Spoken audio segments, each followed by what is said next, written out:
कौमी टीम के साबिक कप्तान मिसबाहुल हक, शाहिद आफरीदी और Abdul Razzaq veterans world cup में एक्शन में नजर आएंगे।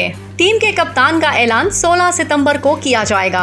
मेगा इवेंट के लिए शाहिद आफरीदी, अब्दुल रज़ाक, मिसबाहुल हक, मोहम्मद समी, हसन रजा, तारिक हारून, खुरम अली खान, वकास अहमद, अब्दुल कादिर, मोहम्मद रिजवान असलम, काशिफ सद्दीक और मोहम्मद इलियास शामिल हैं।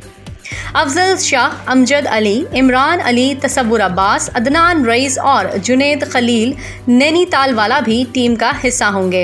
यासिर हमीद, हारिस अयाज और शहजाद मलिक रिजर्व खिलाड़ियों में शामिल हैं। साबिक टेस्ट क्रिकेटर जलालुद्दीन टीम के कोच और आजम खान मैनेजर होंगे। वेटरन्स वर्ल्ड कप 19 सितंबर से 2 अक्टूबर तक कराची में होगा।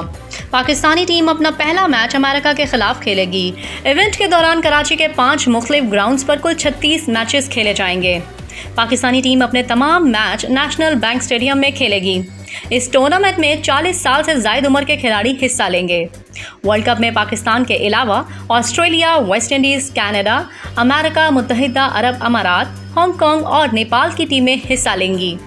इवेंट का आगाज़ 18 सितंबर से होगा। पाकिस्तान अपना पहला मैच अमेरिका के खिलाफ 19 सितंबर को खेलेगा, जबकि फाइनल 2 अक्टूबर को होगा।